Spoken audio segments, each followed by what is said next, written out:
don't want to necessarily wait that long. You know, I have time now.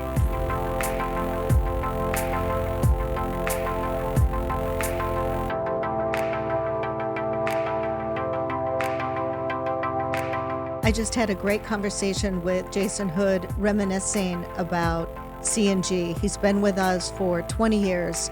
We have a lot of shared memories together. I think you're going to really enjoy hearing from Jason Hood. Today, I am in our Turners Falls, Massachusetts plant, and I'm sitting with Jason Hood. Jason has worked for C&G since 2004. He preceded me by 2 years. So we go back a long way. Jason, welcome to Our People, Our Purpose. Hi. You've been here many, many years. Tell us what you do for C&G and what maybe some of the different roles that you've had over the years. So currently, shift supervisor for A shift, which is one of the day shifts. Um, and in the past, I have also been shipping manager and process technician.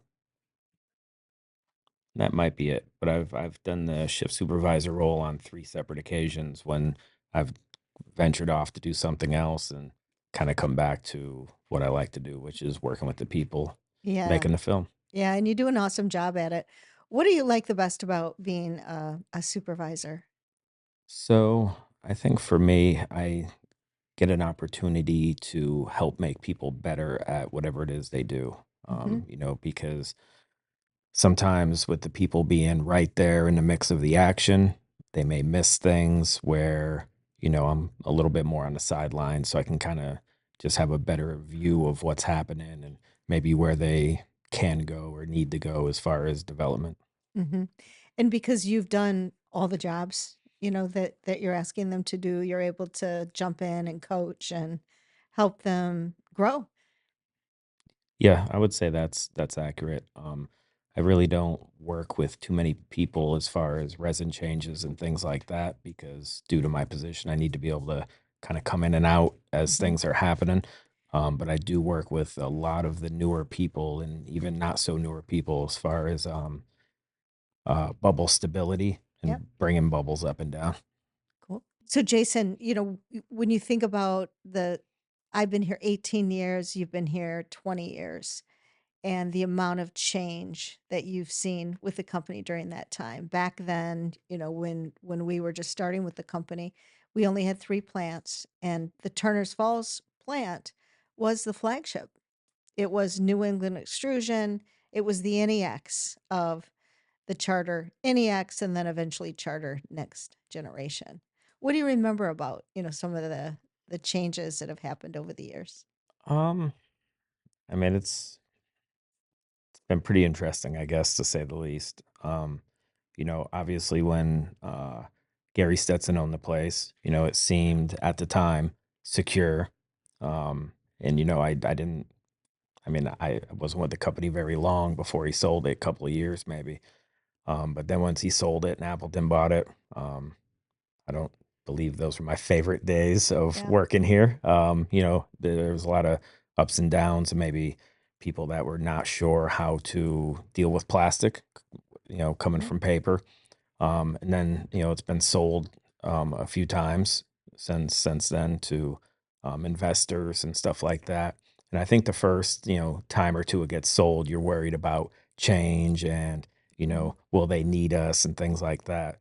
But I think the longer you're here and realize, what we're doing, they need people that know what we're doing. So you feel a little Mhm. more comfortable when the place is getting sold and transactions are happening. Um, but I will say this most recent ownership has easily been the best ownership. It's definitely the best version of the company um, that I've ever been a part of, and I've been a part of them all. That's great to hear. What do you think the difference is? Why is it better now? Well, I think, maybe earlier on, maybe we didn't have as much communication as we do now as Mhm. far as how the company's doing, how um, where we want to go, things like that. And I think we put less emphasis on the people and back then, and it was just more about just trying to make film and things like Pounds, that. pounds, Sure. pounds. And while without making pounds, you don't really have much else, that always has to be, our main focus. I think C&G has found a way to kind of mix, having that appreciation for people and putting people up front. I think they have found that when the people are happier to be here, that it just makes the place better, and the pounds just come because Yeah, people want to do a good job. right. Take care of the people and the people take care of the work. That's right. That's the philosophy, right? Yes. Sounds easy, but difficult to pull off. It certainly can be, Yeah. different personalities, different people, Mhm. especially with, running shifts and, I've been around a long time doing this. Um, it's, it can be difficult to try to reach everybody, Yeah, especially finding the way that they want to be managed and the way that they want to have interactions with not only you, but the company, sure. you know. So over the, I guess it's been 20 years It for you. has, yeah. So, over the 20 years that you've been here, any favorite memory? Anything stick out in particular? I'm not sure. I mean, I think for the most part, the ride has been good for me. I Mm. think that's why it doesn't really feel like 20 years. Yeah, You I know know, what you I, mean. I think if you work somewhere and it feels like 20 years, it probably has not been the greatest, right? Yeah, So when the time flies, just like at home, it doesn't seem like I've right. been with my wife for 23 years or Yeah. whatever, but because it's been a good time, Mhm. it goes by quick. Um, I will say a couple of things that stand out is, and I don't know what it was called at the time, but the payouts that we received The bonus. when the Yeah. company was sold. I mean, that was pretty wild. I mean, Mhm. because of the way I kind of live my life and do different things, I wasn't in a position where I needed that money to live. So I was able to just do things with that money. I bought a 1973 Dodge Dart. I still have. It's Wow. in the garage at my Good for house. you. And I bought that with the first bonus from the sale. So Mhm. whenever that was, I've had that car that long. That would have been 2015. Yeah, that sounds right. And because the other one wasn't too far after that, I believe, right? The 2017 and a half. It so was 2.5 years later. Yes. So that time, I had moved from my house in Greenfield to Keene, New Hampshire, which is where I live now, and we went from about 1,700 square feet to 3,000 plus square feet. Oh, So when we first moved in, I actually had a couple of rooms that I kept the door shut because they didn't have any furniture in them. oh, wow. So we went and bought furniture. Awesome, Yeah, awesome. Well, that makes me happy. Well, now everyone is an owner, yeah, so it's gonna be a different sort of model in the future when the company is sold again. So I, along with everyone else, all of our employee owners hope it's the most amazing, best outcome yet. absolutely. Yeah. So so what do you like to do when you're not working? Well, mostly ride mountain bikes. That's if I'm not with my family, I should say. If it's, with this schedule, 12-hour shifts, there's a lot of time off during the week. So if it's a day off during a week, you can be pretty sure I'm with my mountain bike somewhere. On the weekends, so that I can manage my time and home time. I do not ride mountain bikes because I'm doing family things. Yeah. So some of the trails out here in, Western, I guess we're are we we're not west, are Yeah, we? yeah, Yeah. we would be in Western Mass. Western Mass. It feels Yeah, weird saying we're in Western because we're on the East Coast almost, but sure. Western Mass. So what are the trails like out here? There's a good variety. Just being in New England, a lot of the trails are pretty technical and rocky Mhm. and steep at times. And I ride anywhere from I live in New Hampshire, so I do a lot of riding in New Hampshire, a lot of Mhm. riding in Mass, also a lot of riding in Vermont. Um, I like jumping my bikes and stuff like that. So, What do you mean jumping? like going off jumps or drops. Oh, Yeah, just trying to yeah. get a little Wow. airtime on the bike Wow. whenever I can. So you ever have a really bad fall? So, a couple years ago, I actually crashed at Killington Bike Park, which is in Vermont, and I broke my wrist and two bones in my hand. Oh. Um, I worked through it all though. I had a cast and I was still able to do my job. Oh my gosh.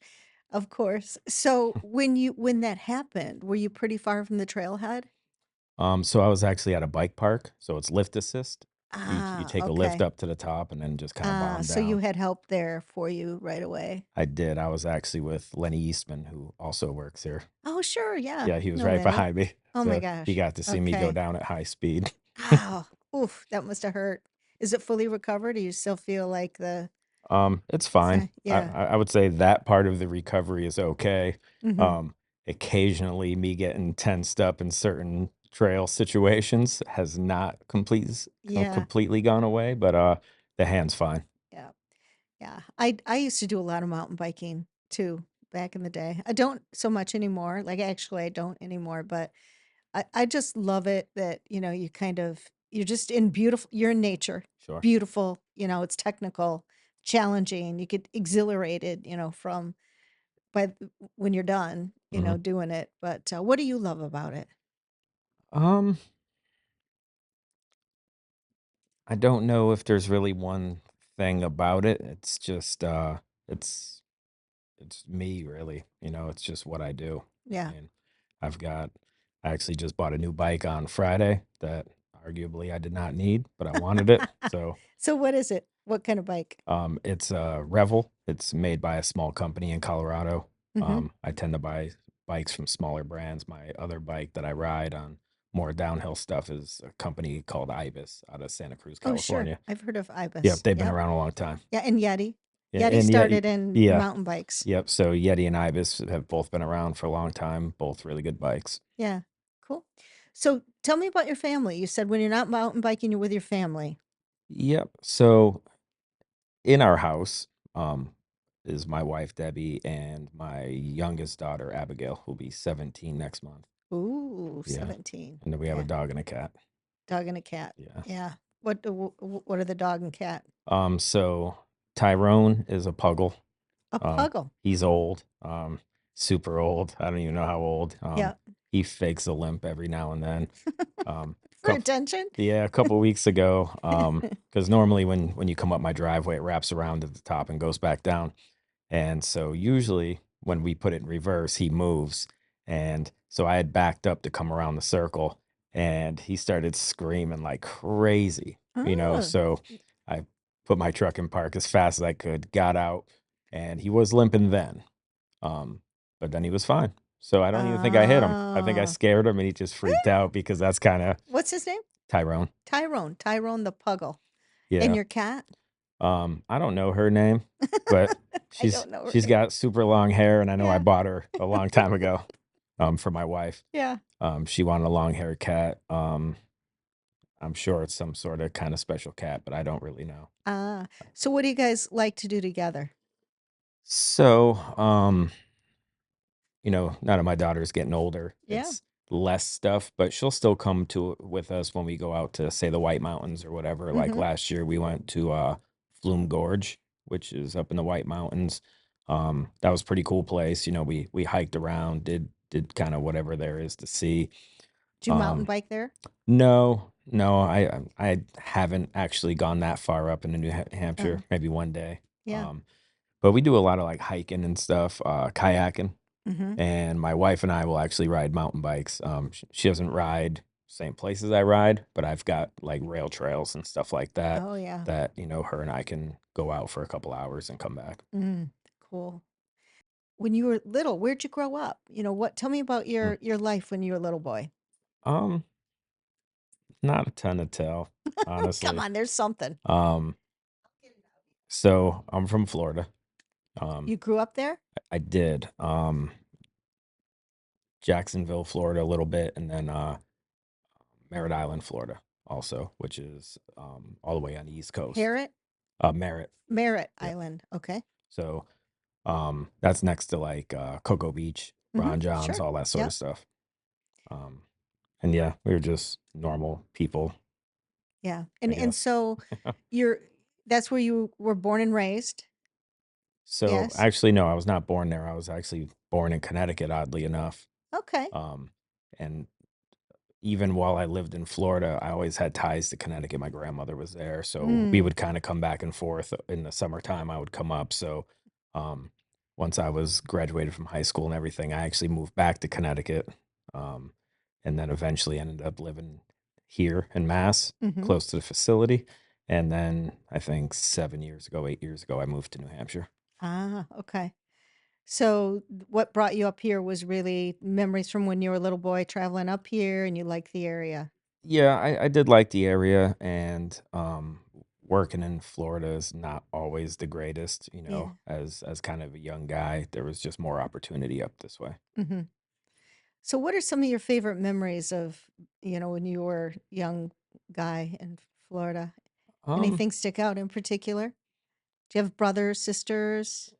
yes, I've got a brother and a sister, Mhm. and, um, I would say when we were young, we, gathered at I don't even know whose house it was now, but one of the family relatives, occasionally it was our house, but, um not often, and, it was pretty much every weekend, everyone would gather, but, as time goes on and the older people that kinda held everything together kinda pass on, Yeah. that just kinda disappears after some time, but, a lot of weekends were spent like that, a lot of time at the beach, obviously. Uh, it's kinda what we did. Yeah. Did you play games? I don't know about games necessarily, but, we definitely had, a lot of activity in sports when we were young. Ah, okay. Baseball mostly, but I played a little football as well, so it wouldn't be unusual at these events to be playing wiffle ball Oh, sure. or Yeah. jarts for Oh, anyone I that God, I remembers those remember things. jarts. Yeah, they're illegal now, right? So I own a set, but yes. Yeah. Yeah, no, the jarts for people who don't know what that is, it was like these, what would you call it? Like a big dart with a spear on the end of it, and you That's would right. throw it into circles and Into a hoop. into a hoop, and too many people got injured with the jart. Yeah, it was almost like horseshoes, really. Yeah, Yeah. yeah, Sa- kinda like horseshoe except with a spear on the end of That's it. right. So, kinda like an early version of axe throwing. I would say. I mean, we still play it at my house, New Hampshire, we're live free or die, Oh, so go we live still free go or for it. die. Oh my gosh. Yeah, oh my gosh. That brings back a lot of memories. Did you have a hula hoop? No, not me. My sister probably did, but, Yeah. that wasn't really how we did things at No, my house. that was the boys didn't play with the hula hoops back then, Yeah. except for, Austin. So anyway, when you were little, like, was your grandma a big influence on you, or who? Like, if Um, you think about who really shaped and influenced you when you were younger, who'd you go to for advice? I'm not 100% sure. My mother or my grandmother rather was definitely always around, that was kind of one of the places we look forward to going, I guess. And my cousin lived right next door. He was older than I was, so he was Mm, probably like the cool guy, I guess. mhm. So Sure. I never missed an opportunity to go there. Even if I thought I had something to do, if Chris was home, that's where I went. Ah. Other than, with your family and some of the things that we talked about, what other hobbies do you have? Just mountain biking and anything like what do you like to do on the weekend, evening, chilling, relaxing? What does that look like for you? So if I'm not outside doing, riding bikes or kayaking or just out in the woods in general, I do like to do a lot of shooting. My whole family does a lot of shooting. Um, but outside of those activities, I cook. Ah. I definitely do some Oh, so cooking. there's a secret side here, Yeah. Jason. I would never have predicted that. So tell me, what do you like to cook? Just about anything, but I do like making, say, like chilies and soups, I guess. Mhm. And anything on the grill. Nobody touches my Weber. The Ah, the most they okay. do for me is, get it warm while I'm on the way home. So that's like the charcoal? It's actually not. It's just a regular gas one. Okay. Um, I find that with lack of time these Sure. days that, the charcoal Weber had to be replaced many years ago. Oh, yeah. It does create a unique sort of flavor though, It does. if you have time for that lighter fluid to burn off. Sure. Otherwise whatever you're cooking tastes like the lighter It fluid. definitely can. Yeah. So what do you like to cook on the grill? Um, I might take some heat for this if anyone on my shift hears this, but ribeyes Oh, I'm mostly. sure no one on your shift will hear that you're cooking ribeyes for them. um, yeah, so I have to take a lot of heat. Being kind of heavy and eating ribeyes all the time. I get cracked jokes on all the time. Ah, I see, I see. Well, I mean, you gotta have some vices in your life, right? Sure. Yeah, as long as you're not eating ribeye every night. No, no, probably once a week. Once a week? Okay. All right. What else do you like to grow? um, so new for this year is actually salmon. Um, Mhm. I've been making haddock and stuff in the house, just kind of frying it up with like olive oil and stuff Mhm. like that. I've tried to bake salmon in the past. I wasn't a fan. But on the grill, Yeah. I like some salmon off the grill. So how do you keep it from like going between the grill like in So by the time it's cut into like a fillet portion or whatever, I go across the grates. ah, Um, okay. and Skin down. yep, skin down, and of course it's heavily coated with olive oil so that it pulls Sure. off of the Yep, grates. yep. And most of the cooking is done skin down, and then Mhm. it's flipped over for the last Okay. whatever couple of minutes, and off it goes. All right. So Jason, what do you envision for your future? Like what do you hope life looks like, 10 years from now? Um, I'm not sure. I'm pretty happy where I am as far as Um, I've been here 20 years, Yeah? so I'm happy with the way Oh, things are so you're going to going. be here in I 10 I, years. I I believe love it. so. I love it. I'm not sure about Turner's Falls, but Yeah. certainly within the company. Yeah. Maybe at some point I'll end up in Blythewood where it's warmer or something, but Oh, we but would we'll love see. that. The Blythewood needs more people down there. Yeah. Yeah. Um, you know, as long as things are going the way they're going now, Mhm. I expect to be kind of in a similar place. Yeah. Things are good for me. Good. So what about in your personal life? Any trips you want to plan or any place you want to go, take your mountain bike to that you Um, haven't been to? my wife and I are going to travel at some point. Um, and I know people are always like, when we retire or do this and that. And while that is certainly the plan, to get like a camper van type thing and travel, um, I don't want to necessarily wait that long. You know, Yeah. um, I have time now. Sure. So we do go places. We don't go to Florida as much as we used to, but when most of the family was still down there, we went to Florida quite a bit. Virginia, South Carolina, kind of an East Coast guy, I guess. Mhm. But I think we might make it out to Glacier National Park maybe next year. Mm. That's something we've been kind of talking about. So Yeah. we'll see how that goes. That would be cool.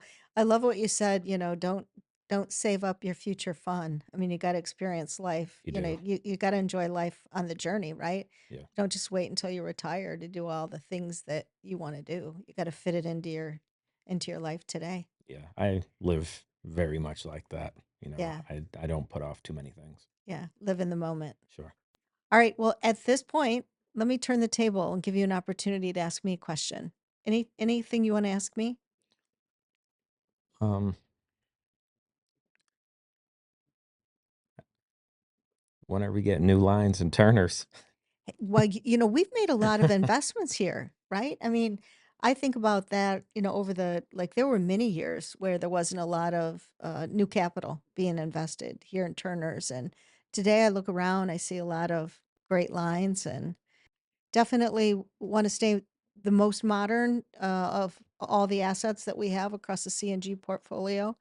Many of our competitors would have lines that are way older than these, and they have a whole plant full of them. So I love that you're asking the question, because it it's great, that our employees see that and they want to have all the latest and greatest, and we're going to continue to make investments, and we're going to continue to have the best assets. So Yeah, and I will say, from working here so long and seeing some of the old lines and the new lines, I mean, the new lines, while they do have some challenges, make life so much easier and better, and obviously produce way more pounds we could on the older lines. Um, but definitely just the people here, I Uh, would say, are putting the time and the work where new lines would be greatly appreciated. yeah, In the future, I think they've done the work to justify new yeah. equipment. Duly noted. Check. All right. Well, Jason Hood, it's been a pleasure sitting here talking to you and knowing you for 18 years that I've been here.